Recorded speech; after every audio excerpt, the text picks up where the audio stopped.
සමහරු බාන ආසති පෙරලිගෙන වැල්ලේ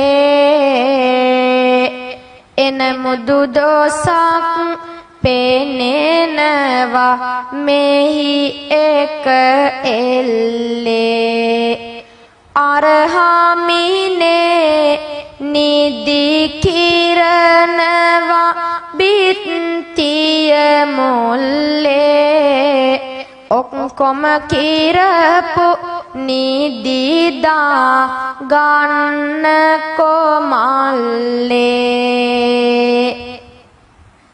ඒවට නම් පින්වත්නි හිනා ඒත් පෘථග්ජන ස්වභාවය පින්වත්නි නේද ඔය පින්වත්නි පින්වත්නි පංචේන්ද්‍රිය සංවරයිද සංවරයිද ඇහෙන්නේ නැහැ මට හැබැයි පින්වත්නි මේ දැන් සමහරු පින්වත්නි ගම්වල එහෙම බනට වෙඩියන් පස්සේ දැන් ඔය එක ළඟනේ වාඩි වෙන්නේ බොහෝ අය එතකොට දැන් උත්තර දෙන්න බයයි. වැරදුනොත් ළඟ ඉන්න මිනිස්සයා දන්නවා ගමේ මුදේදී පතුරල ඉවරයි. එහෙම හිතලා පින්නත්නි උත්තර දෙන්නේ නැහැ. මෙතන එහෙම නෑ නේද? එහෙම වෙන්න එපා පින්නත්නි. අපි කොපමණ දෙන්නට පින්නත්නි ඕක හැංගුවත් බුදුහාමුදුරු දේශනා කරනවා යමෙකුට පින්නත්නි දහම් ගැටලුවක් ඇති වෙනවා නම් ඔහු පින්නත්නි ඒක ඒ මොහොතේ බැරි කිසියම් හෝ මොහොතක පින්නත්නි භික්ෂුන් වහන්සේ නමක් එක සාකච්ඡා කළක විසඳ ගන්න නැතුව පින්නත්නි හිතේ තියාගෙන මැරිලි ගෙත් කවුරුද ඉපදෙන්නේ? මිනිස්සෙකුණත් පින්නත්නි බුද්ධියෙන් අඩු දුෂ්ප්‍රඥ පුද්ගලය වෙලා ඉපදෙන්න හේතු වෙනවා පින්නත්නි. එහෙමනම් ඇත්තටම පින්නත්නි ඔය පින්නනේ පංචේන්ද්‍රිය සංවරද සංවරයිද?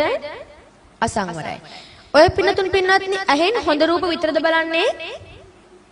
එහෙමනම් හොඳ සහ නරක රූප දෙකම බලනවා.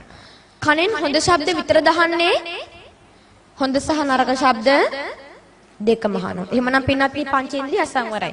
පංචේන්ද්‍රිය අසංවරයි කියන්නේ පින්නත්නි නිවනට අවංක කැමැත්තක් තාම නැහැ. තාම කැමති මොකටද? මේ සංසාරේම ගමන් කරන්න. හැබැයි යම් වෙලාවක පින්නත්නි නිවනට අවංක කැමැත්තක් ඇති වුණොත් අන්න එතනදී පින්නත්නි ඔය පින්නතුන්ගේ පංචේන්ද්‍රිය සංවර වෙනවා. හොඳයි. එහෙමනම් පින්නත්නි අපි දැන් මොන සාකච්ඡා කරා? දුක්ඛ ආර්ය සත්‍ය. ඊට පස්සේ පින්නත්නි දුක්ඛ සමුදය ආර්ය සත්‍ය. පින්නත්නි දුක්ඛ සමුදය ආර්ය සත්‍යදී අපි ඉගෙන ගන්නේ මොනවද? පුංචි කාලෙම තණ්හාවන් තුනක් ඉගෙන ගන්නවා. මොනවද පින්නත්නි? කාම තණ්හා, භව තණ්හා, විභව තණ්හා. ඕක පින්නත්නි පෙළපතේ පව උගන්වන දේනේ. අපි ඒ හින්දා සමහරු පින්නත්නි හොයන්නෙත් නෑ පින්නත්නි. මේට එහා ගිය මේවට දේශනා කර පින්නත්නි ධර්ම කරුණු තියෙනවා. පින්නත්නි සමාධි භාවනා කියලා සූත්‍රයක් තියෙනවා. මොන සූත්‍රයේද? සමාධි භාවනා සූත්‍රය. මේකෙදි පින්නත්නි බුදුහාමුදුරු දුක්ඛ සමුදය ආර්ය සත්‍යට කාරණා පින්නත්නි තුනක් දේශනා කරා. කාරණා කීයක්ද? තුනක් දේශනා කරා. අභිනන්දති අභිවදති අජෝසාය තිට්ඨති. මොකද පින්නත්නි? අභිනන්දති අභිවදති අජෝසාය තිට්ඨති. මේ වචන තුනේ පින්නත්නි අර්ථය ගත්තාම සතුට සොයනවා, සතුට ප්‍රකාශ කරනවා, ඒ තුල බැසගෙන ඉන්නවා. උදාහරණයක් ගත්තොත් පින්වත්නි මේ හැමෝම අයිස්ක්‍රීම් කනවා නේද? ගෙනල්ලා දෙන්න නෙවෙයි. අපි පින්නත්නි ගත්තොතින් ලොකු කුඩා හැමදෙනාම ප්‍රිය කරන කෑම. Taman හිතන්න පින්නත්නි මේ මොහොතේ වොන්න අපි වෙනද නොකාපු අලුත් ෆ්ලේවර් එකකින් පින්නත්නි චොකලට් අයිස්ක්‍රීම් එකක් කනවා. මොකද අපි දැන් කන්නේ මේ චොකලට් අයිස්ක්‍රීම් එකක්. දැන් මේක කෑව පින්නත්නි අපේ කැමැතිම අයිස්ක්‍රීම් එක දැන් මේක වෙලා. අපි කැමැතිම මේකට. ඊට පස්සේ පින්නත්නි අපි දැන් සතියක් විතර ගිහිල්ලා අයිස්ක්‍රීම් කඩේකට ගියොත් පින්නත්නි මොන අයිස්ක්‍රීම් එකද ඉල්ලන්නේ? අර එදා කාපු චොකලට් අයිස්ක්‍රීම් එක. ඔන්න ඕක තමයි පින්නත්නි අභිනන්දති කියන්නේ. සතුට සෙව්වා. අයිස්ක්‍රීම් කඩේට ගියා සතුට සෙව්වා. ඊට පස්සේ පින්නත් දැන් අපි ඔක කෑවනේ. කාලා Tamanගේ යාළුවෝ ඉන්නව නම් ඒගොල්ලෝ කාලා නැත්තම් මොකද කරන්නේ? අපි රහගෙන කියනවද නැද්ද? රහගෙන කියනවා. ඔයා කාලා නෑනේ මේක කාලා බලන්න කියලා කියනවද නැද්ද? කියනවා. ඒ තමයි පින්නත්නි අභිවදති සතුට ප්‍රකාශ කරා. ඊට පස්සේ පින්වත්නි දැන් අපි අපේ මේකම නම් ආසෙ මේක අවුරුද්දක් ගියත් පින්නත් මොන එකද ගන්නෙ? අර චොකලට් අයිස්ක්‍රීම් එකම තමයි. ඔය තමයි පින්නත් ඒ තුල බැසගෙන ඉන්නවා කියන එක. තව උදාහරණයක් ගත්තොත් පින්නත් මේ හැමෝම ටීවී බලනව නේද? බලනවා. ඉඳි හිට හරි බලනවා. හිතන්න පින්නත් මෙතන ගෙදරක් තියෙනවා. රෑ 7:00ට පින්නත් ප්‍රේම දඩේම කියලා කතාවක් තියෙනවා. අපි මේ උදාහරණයක් ගන්නවා. මේ ගෙදර පින්නත් 5 දෙනෙක් ඉන්නවා. රෑ 7:00 වෙද්දි මේ 5 දෙනාම ටීවී එකේ ඉස්සරහා මොකටද පින්නත් මොකක් බලන්නද? ප්‍රේම දඩේම බලන්න. ඔන්න දැන් පින්නත් අද කොටස බැලුවා. ඊට පස්සේ අද ඉවරයි. ආයේ මේ අය හෙට කොටස එනකම් පින්නත් බලන් ඉන්නවද නැද්ද? අන්න පින්නත් ඒ තමයි අභිනන්දට සතුට සොයනවා. ඊට පස්සේ දැන් ඔය පිළිතුරු හිතන්නකෝ චිත්‍රපටියක් බලන්න ගිහිල්ලා කියලා. එනගමන් පින්නත් මේක වෙච්ච සිද්ධි ගැන අපි කතා කරන්නේ නැද්ද? කතා කරන්නේ නැද්ද? කතා කරනවා. ඒ තමයි පින්නත් අභිවදති.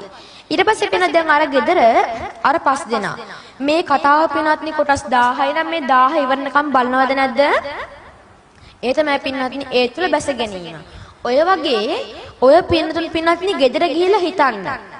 Taman අඳින ඇඳුම් පළඳින ආභරණ පාවිච්චි කරන හැමදේම පින්නත් මේ ක්‍රම තුනට දාලා බලන්න.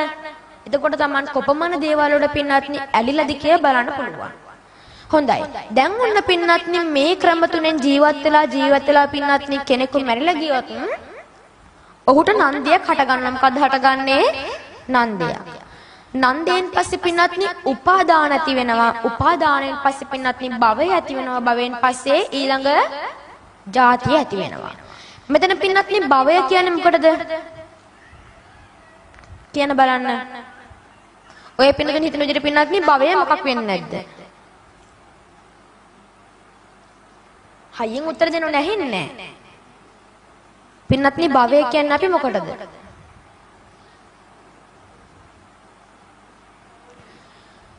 එතකොට ජාතිය කියන්නේ පින්නත් භවය අපිට උපමා කරන්න පුළුවන් කැටයකට. මොකටද? කැටයකට. හිතනකොට පින්නත් මෙතන තියෙනවා හිස් කැටයක්. හිතන්න මෙහෙම පින්නත් අපි දැන් කෑම කනවා කියලා හිතන්නකෝ. දැන් ඔය පින්නතුන් අදටම පින්නත් මේ වෙනකන් කොපමණ කෑම ಜಾති කාලෙද්ද? මතකත් නෑ නේද කාපුවා. එතකොට පින්නත් අපි දවසකට ගත්තොත් උදේ දවල් රෑ ප්‍රධාන ආහාර වේතුන ගන්නවා. ඊට අමතරව පින්නත් කොපමණනම් ආහාර ගන්නවාද? එතකොට පින්නත් මෙහෙම හිතන දැන් මෙච්ච කැටය තියෙනවා. අපිට අවශ්‍ය කරන පින්නත් කෑම එක අපි ගන්න මේ භවයේ නැමැති කැටයට සල්ලි දාලා. දැන් අපි කඩේකට ගිහලා පින්නත් සබන් කැටයක් ගන්නවා කියලා හිතන්න. අපි සබන් කැටේ මුදලාලට හොරෙන් ගේන්නේ නෑ නේද? සල්ලි දීලා තමයි ගේන්නේ. එහෙම ගේන්නේ නෑනේ. නෑ. එතකොට පින්නත් මේ වගේ අපි වතුර වීදුරුවයිද බොන්නේ? ඒකටත් පින්නත් සරිලන මුදල දාලා තමයි අපි ඒක ගන්න ඕනේ. ඔය විදිහට පින්නත් අපි හිතමු දැන් වුණා අපි අවුරුදු 60යි නම් ජීවත් වෙන්නේ.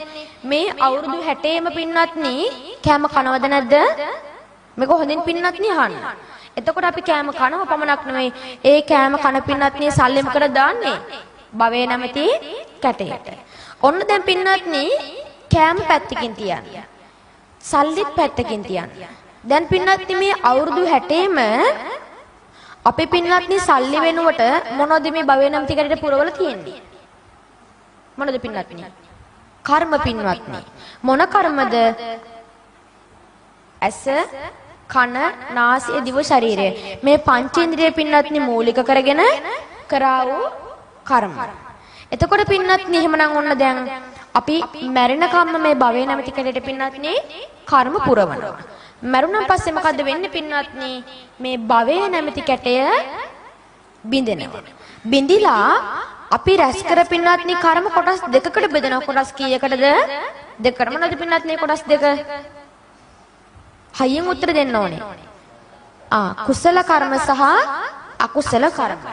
අන්න පින්නත් ඒව කරකිලා අපේ ඊළඟ ජාතිය හට ගන්නවා. මේ මිනිස්සයක් කොහෙටද යන්න ඕන කියලා පින්නත් අන්න ඒ දෙකෙන් තමයි තීරණය කරන්නේ. එතකොට අපි මේ පින්නත් ඕනෑම ආත්මයක භවයේ නැමැති කැටය පුරවලා පින්නත් මරණන් පස්සේ ඒකේ තියෙන කර්ම දෙකෙන් තමයි පින්නත් තීරණය කරන්නේ උගේ ඊළඟ ජාතිය. හොඳයි. ඔන්න එහෙමනම් පින්වත්නි අපි දැන් මේ කතා කරේ දුක්ඛ සමුදයාරය සත්‍ය. ඊට පස්සේ පින්වත්නි ඊළඟ කාරණය මොකද්ද? දුක්ඛ නිරෝධාරය සත්‍ය. දැන් කම්මැලි වගේ. බෝරින්ද මන්ද නේද? එහෙම නැද්ද? බනහන්නේ පින්වත්නි කම්මැලි ඔක්කොම නිදිමත බව, කම්මැලි බව, එක විදිහකට ඉන්න බැරි බව නේද? සංගීතයක් වගේ තිබ්බනම් ආච්චි අම්මලා මෙහෙම නෙවෙයි. හැමෝම දැන් පින්වත්නි ඔය පින්වත්නින් මම අහනවා බුදුහාමුදුරගෙන් බණ අහන්න කැමතිද කියලා. කැමතිද පින්වත්නි? කැමති. රහතන් වහන්සේ නමකගෙන් ඒත් කැමති. හැබැයි සූදානම්ද බණ අහන්න? දැන් පින්වත්නි නිදිමතයි නම්, කම්මැලි නම් එහෙම පින්වත්නි උන්වහන්සේලාගෙන් ධර්ම ශ්‍රවණය කරන්න ඔය පින්වතුන් සූදානම්ද? දැන් අපි පින්වත්නි අද අපේ මාතෘකාවනේ මොකද්ද? චතුරාර්ය සත්‍ය. එතකොට චතුරාර්ය සත්‍යෙ පින්වත්නි අමතරව අපි කොපමණ දේවල් මේ වෙනකොටත් පින්වත්නි සාකච්ඡා කරලාද නේද? නොඑක් අපි පින්වත්නි අපේ සමාජීය කරුණු වෙන්න පුළුවන්, ධර්මානුකූල කරුණු වෙන්න පුළුවන්, නොඑක් දේවල් අරගෙන පින්වත්නි ඔය පින්වත්නිගේ මූඩ් එක අනුව අපි පින්වත්නි සාකච්ඡා කරනවා. එතකොට හැබැයි පින්වත්නි රහතන් වහන්සේ නමක් ධර්ම දේශනා කරනවා නම් උන්වහන්සේලාගේ පින්වත්නි අපි දැන් උදාහරණයක් ගන්න පුළුවන්. අපේ මුගලන් මහරහතන් වහන්සේ කවුද පින්වත්නි? මුගලන් මහරහතන් වහන්සේ.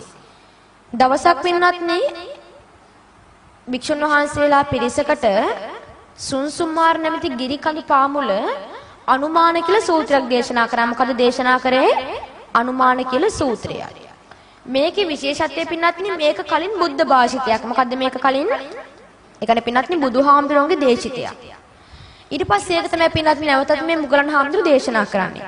එහිදී පින්වත්නි ඒ දේශනාවේ විශේෂත්වය බුදුහාමුදුරෝ දේශනා කර යම් ආකාරයක් තිබුණද, යම් පද ගැලපීමක් තිබුණද, පද සංයෝජනයක් තිබ්බද කිසිදු පින්වත්නි අකුරකවත් වෙනසක් නැහැ. ඉස්පිල්ලකවත් පින්වත්නි වෙනසක් නැහැ.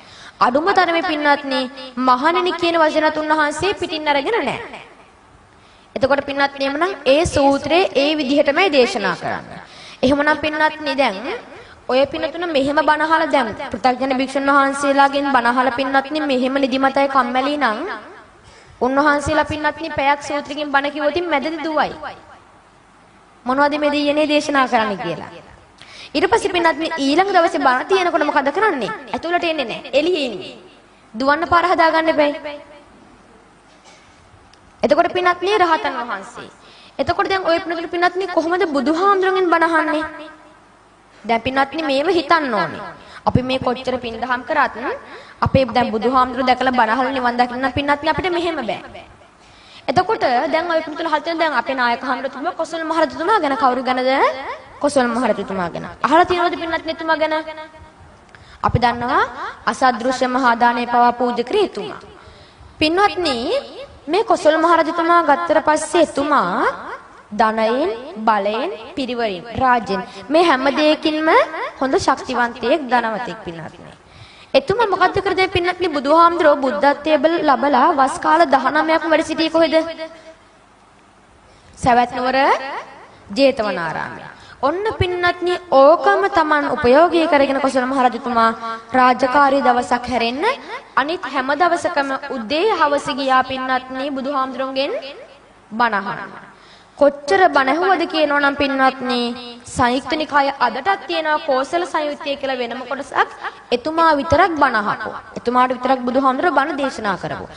හැබැයි කොච්චර බණ ඇහුවත් පින්වත්නි එතුමා අඩුම සෝවන්වත් වුණාද? මොකද පින්වත්නි සෝවන්වත් වුණ නැත්තේ? රහත් වෙන්න ඕන කෙනා. කොසල් මහරජතුමා පින්වත්නි සංසාරේ භවගාමී සංසාර ගමනේ ගොඩාක් පින් කරපු කෙනෙක්. ඒ මොකද පින්වත්නි බුද්ධෝත්පත්ති කාලේ ඉපදුනා. බුදුහාමුදුරු දැක්කා. බුදුහාමුදුරුන් බණ ඇහුවා. ධනය පිරිවර අනිත් පැත්තනොත් ලැබුණ හැමදේම. හැබැයි සංසාරේ පින්වත්නි එක දෙයක් කරලා නැහැ. ඒක කරන්නේ නැති හැබැයි ඒක අවබෝධයෙන් කරලා නැහැ. මොකද පින්වත්නි බණ අහන එක. එතුමා පින්වත්නි සංසාරේ බණ අහලාති. ඒ හැබැයි නිදිමතින්. එක්ක කම්මැලි කමෙන්. ඕනවට පාවට. එතුමා පින්වත්නි යෝනිසෝ මනසිකාරයෙන් බණ අහලා නැහැ කවදාවත්. ශ්‍රද්ධාවෙන් බණ අහලා නැහැ. ශ්‍රද්ධාවෙන් පින්වත්නි ගැඹුරු ධර්මයක් අධ්‍යයනය කරලා නැහැ. ඒ හින්දා එතුමාගේ ප්‍රඥාව පින්වත්නි මේ බොළඳ ළමයෙක්ගේ වගේ. එතකොට පින්වත්නි එහෙම කෙනෙක්ට පුළුවන් ද බුදුහාමුදුරන්ගේ ධර්මය අවබෝධ කරගන්න? පුළුවන්ද පින්වත්නි? ඒ ගැඹුරු දහම අවබෝධ කරගන්න පුළුවන්ද? බෑ. එහෙමනම් දැන් ඔය පින්නතුනුත් පින්වත්නි අන්න ඒක එතුමාට පින්වත්නි දැන් බුදුහාමුදුර මේ බණ දේශනා කරනකොට මේ කණෙන් අහන මේ වචන ටික අනිත් කණෙන් පිට කරනවා. කිසිම දෙයක් පින්වත්නි අවබෝධ වෙන්නේ නැහැ. ඔන්න පින්වත්නි බණ අහනවා රජමාලිගාවට යනවා. ඊළඟ දවසෙත් බණ අහනවා. ඔය විදිහට පින්වත්නි මැරෙනකම් ඕක තමයි කරේ. දැන් ඔය පින්නතුන්ගේ මම අහන ඔය පින්නතුන්ට පින්වත්නි මේ ආත්මේ නිවන් දකින්න පුළුවන්ද? හැබැයි පුළුවන් වගේ.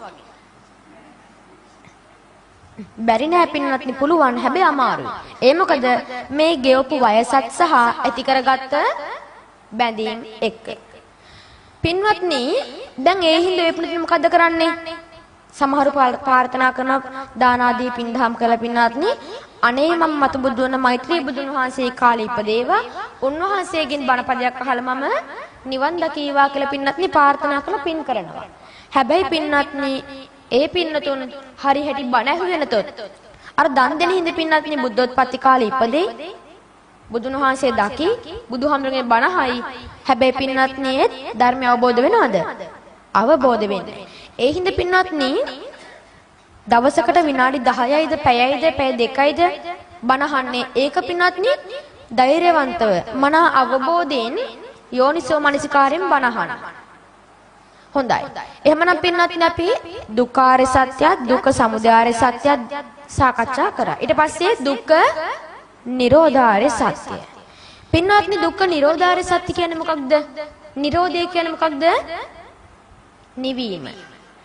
මෙහෙදි පින්වත්නි නිරෝධාර සත්‍යදී බුදුහාමුදුරු දේශනා කරන්නේ දැන් අපි කලින් කිව්වා අභිනන්දති අභිවදති අජෝසායති කියලා පින්වත්නි කරුණු තුනක් කිව්වා. එහෙමනම් මෙතන තියෙන මොනවද? ඒ අභිනන්දති කියන එකට පින්වත්නි කලින් න අකුරක් එකතු වෙනවා. නාභිනන්දති නාභිවදති නජෝසායති ඊට මොනවද පින්වත්නි? නාභිනන්දති නාභිවදති නජෝසායති තිට්ඨති. සමහරු බාන ආසති පෙරලිගෙන වැල්ලේ එන මුදු දෝසක් පෙනෙනවා මෙහි එක එල්ලේ අරහමිනේ නිදි කිරණවා බිත්තිය මුල්ලේ ඔක්කොම කිරපු නිදිදා ගන්න කොමල්ලේ. ඒවට නම් පින්වත්නි hina. ඒත් පෘථග්ජන ස්වභාවය පින්වත්නි නේද? බණහන්න කම්මැලි. නමුත් පින්වත්නි බණටම Tamanගේ මනස යොදවන්න.